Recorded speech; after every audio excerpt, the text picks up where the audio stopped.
and welcome to another I Want to Excel Today video tutorial. My name is John Tippett and I will be your guide through this crazy world that is Excel. Today we're going to be working on the styles portion of the ribbon. So you're going to see right up here, see styles. If you don't see that in your tab or in your ribbon, go ahead and go to home. Oops, did not mean to unclick that. And you'll see styles right here. Okay, to begin, what we're going to do is we're going to work with conditional formatting. Conditional formatting, you see right up here. What is conditional formatting? Great question. What conditional formatting is you're gonna change the formatting of a cell based on certain criteria that you're gonna put forth, whether it be the amount, the dollar amount that's in the cell, or the content of the cell, or what have you.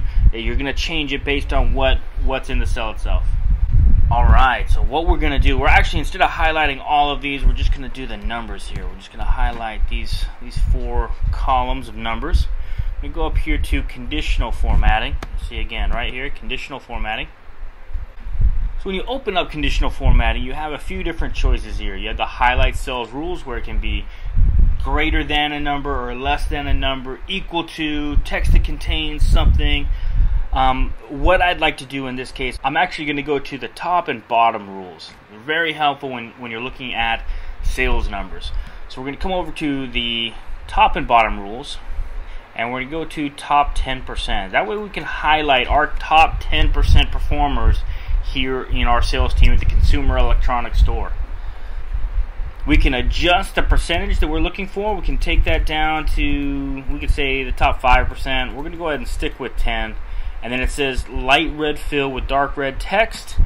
Now that's typically for highlighting something that maybe isn't so positive. So in this case, we're going to go ahead and change that. So we can click on this drop down box here, and there's a couple of different choices that we can go with. We're going to go with green fill with dark green text. Let's see what that looks like. Alright, that would work for us. Go ahead and click on that. Perfect. So now it's highlighted all of the top 10% performers.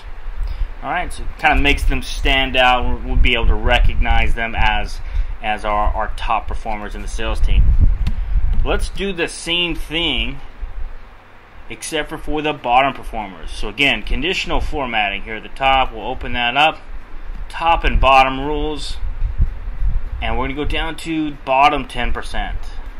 Select bottom 10%. We can leave that as the red fill with the dark red text, because it's kind of more of a negative thing. So we can go ahead and leave that there. Click OK, and you'll see the bottom performers. And what we're seeing here is a little bit of a trend, where you'll see that quarter after quarter they were back-to-back bottom performers. That could be something to do with their department, or it could be something to do with perhaps their schedule, people they work with, their experience, so on and so forth, or perhaps even the amount of hours that they're working in a shift. So it's not painting the whole picture for you, but it does kind of highlight areas that you want to keep an eye on. Alright, good stuff. So we'll go ahead and take out the conditional formatting for the moment. Now what we're going to do is we're going to go ahead and move on to format as a table right here next to conditional formatting. So we're going to go ahead and highlight our table, and then we're going to go to format as table, again right here next to conditional formatting. And what we're doing here, we're looking for a table that fits the color scheme that we're looking for. Let's go ahead and go with this blue. Okay, now it's asking if this is my table too. It's going to pop up Excel's best guess as far as what this table is. So it's saying, is your table equal to A5? So A5, you'll see A5 right here, down to G50. Let's scroll down, we'll see. Let's move this out of the way. G50. So yes, that's right. My table has headers. That box is clicked, and I do have headers. Okay, so we'll go ahead and select OK, and now it's changed the way this table looks. So let's go ahead, let me highlight these here, just make them a little bit bigger so the drop down box will fit. So not only has it put in the dark blue up here at the top of your table, but it's also put in blue and white stripes going through the table, just kind of make it a little bit easier to read. In addition to changing the aesthetics of the table, it's put in filters, and that's what these little drop down boxes are right here, here, and each of the subsequent columns, the drop down boxes. So let's go ahead and open one of those up. Especially here in the department column, this is something that's going to be very useful. You'll see that all of these have checkboxes next to them. So what we're going to do is deselect them all, and we'll select, let's just say I'm the manager of the accessories department at the customer electronics store.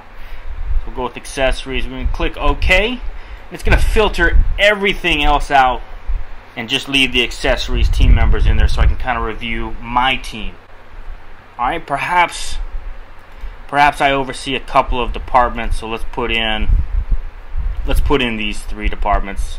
I oversee them, and so it's filtered everyone else out with the exception of the people that I'm looking to see. Put everybody back in, just as simple. You're going to select all, click OK, and you're good. Another example of what you could filter out is if you wanted to look at specific individuals. So in this case, we're going to go up to the last names, open up the drop down box, and let's just find a couple of people that we want to take a look at. We'll say Mr. Gomez and my bad, let's deselect all and let's select who we want to see. We're going to go with Mr. Gomez, and we're going to go with Little and Reed. Okay, so then I just pulled out these 3, and you'll see Gomez, Reed, and Little. So we're just able to see their content here in the spreadsheet. So again, just another great way you can filter out or just see what's important to you and filter everything else out. Alright, so go ahead and put everything back. Alright, so moving on to cell styles. Let's go ahead and highlight our table here, and we will select cell styles. Here in this drop down, we're able to do a few different things. We can highlight things as bad, good, or neutral, and it changes the color of the table. I'm just hovering over these. I'm not actually clicking on them, and it just kind of lets me see what things would look like if I were to use that selection. So we'll go to check cell. Maybe we want the double border, explanatory. We could change the heading sizes or the font sizes right here. We want it to be, perhaps a little different. All things that we could do. So let's go ahead and add in the total, because we're looking at quarter sales totals. So let's go ahead and add that in. Again, that's one of the many things that we're able to do here in the cell styles box. You can also change some of the formatting as far as the numbers go. You could they're already formatted for currency. You'll see the dollar sign, comma, and decimal points. Now we could say that actually we just want to put in the comma, forget the dollar sign. We could do currency like it was. This is a different type of currency where you have no decimal point.